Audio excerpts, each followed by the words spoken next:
Well, guess what? It's the iconic service that delivers a whole lot more than food. But now, after more than 70 years of providing food and companionship to our elderly, Meals on Wheels is raising the alarm. A service that has long been a lifeline to many, now itself in desperate need of a rescue. Our goal is always the same. It's to make sure that no elderly person is not provided with a nutritious meal and looked after. Anna Redman has been volunteering for Meals on Wheels for 8 years. We take what we do very seriously. But she does more than just deliver food to the elderly and those who are homebound. Knocking on their door at the same time each week, Anna eases the burden of loneliness. The social connection is really important. We may, in actual fact, be a more frequent visitor to them than some of their families. More than just a meal, the food delivery service is a vital lifeline, reducing the risk of malnutrition and social isolation. Without Meals on Wheels, I wouldn't be here.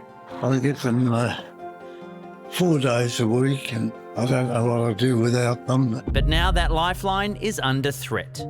Powered by 45,000 volunteers with 590 branches nationwide, Meals on Wheels delivers more than 10 million meals each year, feeding more than 200,000 people.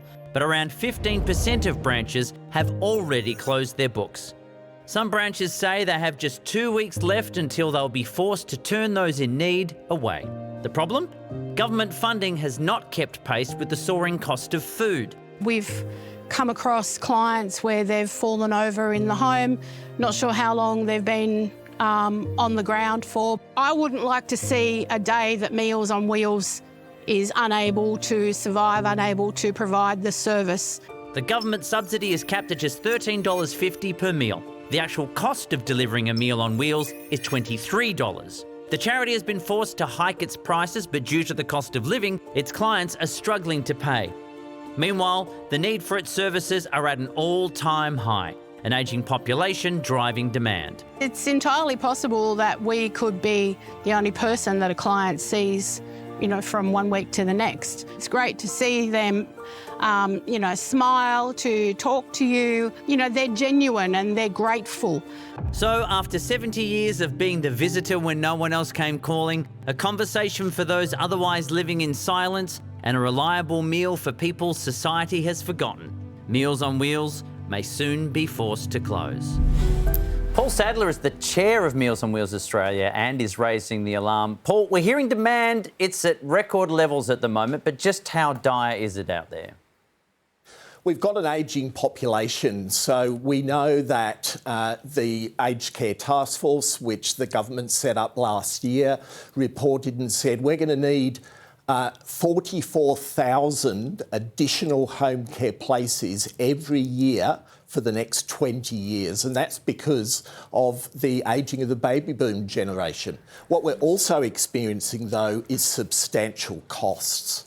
The costs of ingredients for our meal preparation have been going up, and unfortunately, the funding that we rely on from the federal government hasn't kept pace with those increasing costs. This is a service that depends on volunteers. So even with enough funding, do you think you can meet that extraordinary demand of 44,000? Absolutely. We need more volunteers. There's no question about it. It's a great opportunity for you to volunteer for a really good cause in your local community. But the reality has been our numbers of volunteers took a hit during the COVID pandemic.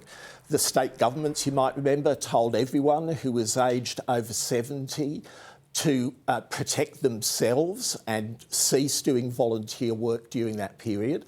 And we found that our volunteer numbers haven't picked up to pre-pandemic levels. So are you worried about the future of Meals on Wheels? Look, I'm confident that we will get this right eventually. The federal government has passed to the Independent Health and Aged Care Pricing Authority to undertake regular costing studies. So we believe that the indexation of subsidies will improve in the future, but we have this pressure now and we're asking for help to make sure that more services don't have to close their books.